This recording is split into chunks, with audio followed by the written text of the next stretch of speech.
ओम नमः शिवाय। गुरुर्ब्रह्मा गुरुर्विष्णु गुरुदेवो महेश्वरः गुरु साक्षात परब्रह्म तस्मै श्री गुरवे नमः। भगवान की कृपा जब होती है तो कुछ भी असंभव नहीं है। कोई उसको चमत्कार कहे, कोई पाखंड कहे या कुछ भी कहे, लेकिन भगवान की कृपा जब होती है तो कुछ से कुछ हो सकता है। कालिदास एक मूर्ख था। वही कालिदास इतना बड़ा विद्वान हो गया कि पुरा कवि नाम गणना प्रसंगे कनिष्ठिकाधिष्ठित कालिदास अद्यापि तत्तुल्य कवेर भावात अनामिका सार्थवती बभूव। कि कवियों की जब गणना होती है तो पहला नंबर कालिदास का आता है, और अनामिका उंगली को अनामिका ही कह दिया गया क्योंकि वो दूसरा कोई वैसा कवि नहीं हुआ। कालिदास क्या हुआ था? एक राजा की पुत्री थी विद्योतमा। उसने कहा कि मैं शादी उसी से करूंगी जो मेरे को शास्त्रार्थ में हरा देगा। देश भर के संसार के सारे विद्वान आते थे और वो सबको पराजित करके भगा देती थी, अपमानित करके। विद्वानों ने कसम खा ली कि इसकी शादी तो किसी मूर्ख से करवाऊंगी। महाराज ब्राह्मण विद्वान जा रहे थे, रास्ते में देखते हैं एक मूर्ख पेड़ पर चढ़ा हुआ उसी डाली को काट रहा था जिस पर बैठा है। उसे ये भी चिंता नहीं थी कि मैं अगर गिरा तो मैं सबसे पहले मरूंगा। विद्वानों ने सोचा इससे बड़ा मूर्ख और संसार में कौन मिलेगा। वहां खड़े हो गए, उतरो। उतर आए। शादी करोगे? अरे शादी मेरी कहां होगी, क्यों बेवकूफ बना रहे हो? बोले शादी कराऊंगा लेकिन चुप रहना। कालिदास का सर गंजा करा दिया, स्वच्छ वस्त्र पहनाए और विद्योत्तमा के दरबार में लेकर के पहुंच गए। बोले कि ये मेरे गुरु जी हैं, मेरे को आपने पराजित कर दिया है, इसलिए मेरे गुरु आए हैं आपसे शास्त्रार्थ करने के लिए। लेकिन गुरु जी मेरे मौन हैं, वो केवल इशारों से ही आपके प्रश्नों का उत्तर देंगे। विद्योत्तमा तैयार हो गई, दोनों आसन लगाए गए, सारा दरबार लगा। विद्योत्तमा ने एक उंगली उठाई। कालिदास समझे कि मेरी एक आंख फोड़ना चाहती है। कालिदास ने दो उठा दी।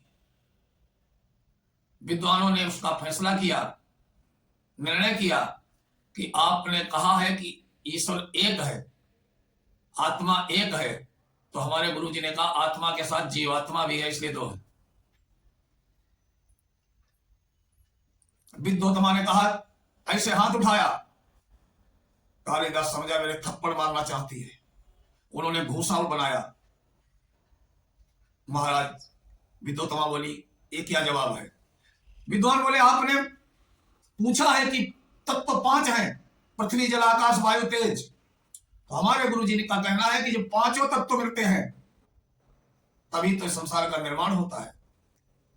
विद्योत्तमा ने समझा वाकई में विद्वान है, ब्राह्मण है। शादी हो गई। कालिदास अपनी पत्नी को लेकर घर आए। बाहर से ऊंट निकल रहे थे।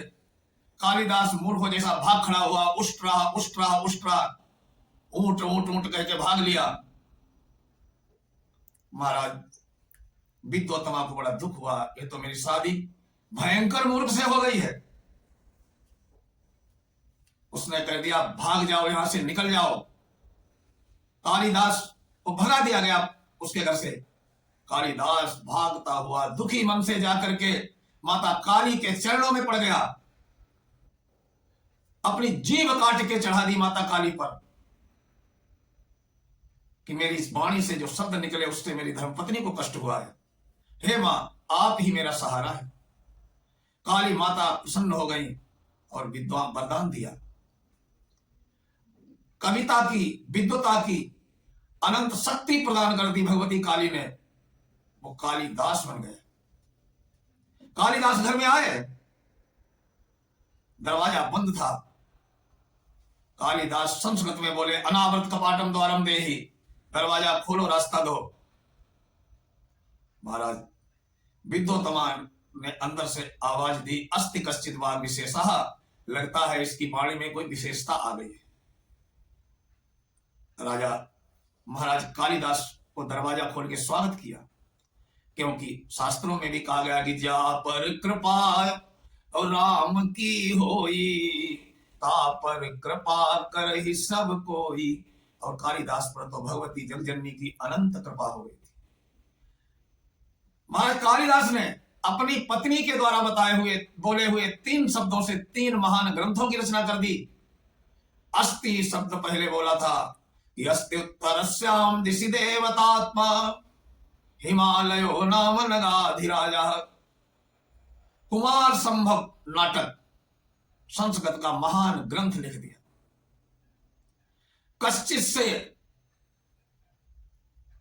कश्चित विरह विगुणा स्वाधिकारात् प्रमत्ता मेघदूत नाटक लिख दिया। बाघ अर्थात संप्रक्त बाघ अर्थ प्रतिपत्तये जगतः पितरौ वंदे पार्वती परमेश्वरौ। पहला शब्द है रघुवंश महाकाव्य का। रघुवंश महाकाव्य की रचना कर दी। तो जो लोग कहते हैं कि साधना से कुछ नहीं है, सब पाखंड है, वस्तुतः उनको ईश्वर की कृपा का कोई भान नहीं है, कोई एहसास नहीं है। ईश्वर जब कृपा करता है, भगवती जब कृपा करती हैं, तो एक चींटी को भी पहाड़ के से लड़ने की ताकत दे देते हैं। कालिदास ने भगवती की कृपा कर भगवती की आराधना जब की, तो मूर्ख कालिदास से एक महान कालिदास बन गया। वही कालिदास राजा भोज के दरबारी बने, नवरत्नों में थे। महाराज कालिदास का बहुत सम्मान करते थे राजा भोज। एक समय की बात है, राजा भोज अपनी पत्नी की फोटो चित्र लेके सामने बैठे थे और पूछने लगे, देखो चित्र सही बना है? कालिदास तो कहा गया जहां न जाए रवि वहां जाए कवि। कालिदास जी बोले फोटो तो सही है, सुंदर है, अद्भुत है, लेकिन एक कमी है। और कलम पकड़ रखी थे कालिदास ने, वो स्याही की बूंद फोटो की जांघ पर गिर गई।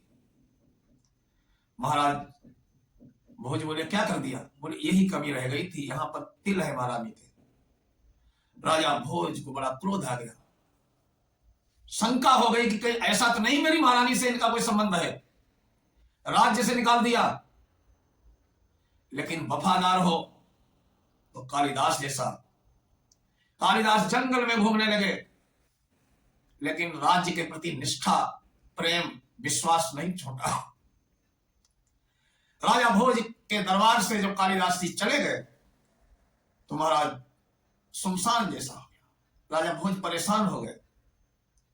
एक दिन राजा भोज खुद निकल पड़े, ढूंढते ढूंढते जंगल में पहुंच गए, भेष बदल लिया कालिदास को परखने के लिए। राजा भोज कालिदास जहां जंगल में रहते थे वहां पहुंचे। कालिदास ने कहा आप कौन है? बोला मैं राजा भोज के धारा नगरी से आया हूं। तुरंत कालिदास को महाराज भोज की याद आ गई। उन्होंने कहा महाराज भोज कुशल से तो हैं? राजा भोज कहने लगे भोज तो मर लिए। कालिदास रो पड़े, यद्य धारा निराधारा निरालंबा सरस्वती पंडिता खंडिता सर्वे भोर गुजराज भूमगता। कि आज धारा नगरी निराधार हो गई है, निरालंबा सरस्वती। राजा भोज के धराधाम त्यागने से सरस्वती पुत्रों का, विद्वानों का सम्मान करने वाला कोई नहीं रह गया है, इसलिए सरस्वती भी निराश्रित हो गई। पंडिता खंडिता सर्वे, कोई विद्वानों का सम्मान करने वाला नहीं रहा, इसलिए सब खंडित हो गए, क्योंकि राजा भोज संसार से चले गए। राजा भोज गले लिख गए कालिदास के, रोने लगे। कालिदास और भोज दोनों चिपट के एक दूसरे से रो रहे। कालिदास ने फिर श्लोक बना दिया, अद्य धारा सदा धारा सदा लंबा सरस्वती पंडिता मंडिता सर्वे भोज राज भुवे सती। तो ये कालिदास की ताकत नहीं थी, इस मां सरस्वती का ताकत थी, भगवती काली का आशीर्वाद था। कोई निष्ठा से श्रद्धा से करे तो। कालिदास जी ने, राजा भोज से बड़ा हंसी मजाक भी होता रहता था, क्योंकि शास्त्र कहते हैं काव्य शास्त्र विनोदे ने कालो गच्छति धीमताम व्यसनेन च मूर्खाणाम निद्रया कलहेनवा। काव्य शास्त्र की चर्चा करने में विद्वानों का समय व्यतीत होता है और मूर्खों का बेसने ताश खेलेंगे, जुआ खेलेंगे, उल्टे सीधे काम करेंगे, निद्रा या सोएंगे, या अथवा कलह झगड़ा करेंगे। दोनों विद्वान थे, चर्चा होती थी। एक दिन राजा भोज कालिदास से बोले, मूर्ख। कालिदास बोले, महाराज, चलन न खादन हसन न जल पे, द्वाभ्याम तृतीयो न भवामि राजन, किम कारणम भोज भवामि मूर्खः। कि हे राजन, मैं बात करता हुआ हंस नहीं रहा, खाता हुआ चल नहीं रहा हूं। दो लोग कहीं बात कर रहे हैं, उसमें मैं का कौन कहां कैसा करने के लिए तीसरा नहीं पहुंच रहा हूं, तो मैं मूर्ख कैसे हो गया? हे राजन, मैं मूर्ख क्यों हूं? मूर्ख के 3 लक्षण कालिदास ने बताए हैं। चलते हुए खाना, बात करते हुए हंसना। अब कोई 2 लोग अपने सलाह करने बैठे, जाकर कान वहां भाई क्या है, क्या था, कौन है, कहां, ये करने वाले मूर्ख बताए। तो एक बात है कि भगवती की साधना में, तपस्या में, आराधना में बहुत ताकत है। ऐसी कोई चीज नहीं है। धर्म अर्थ काम मोक्ष 4 पुरुषार्थ जो बताए गए, जो हम चाहते हैं भगवती सदैव वो हमें देने के लिए तैयार रहती है। बस श्रद्धा से, निष्ठा से कभी मैं वो काम करूं तो, उनकी शरण में जाऊं तो, वो तो हमारी तरफ हर समय अपने गोद में बिछाने के लिए परमात्मा जगजननी ईश्वर हमको हर समय तैयार रहता है। बस हम तो उधर अपना एक कदम बढ़ाए। अगर जिस दिन हम अपना एक कदम उधर बढ़ा देंगे, निश्चित ही हमारा कल्याण होगा। ओम नमः चंडिकाय, ओम नमः शिवाय।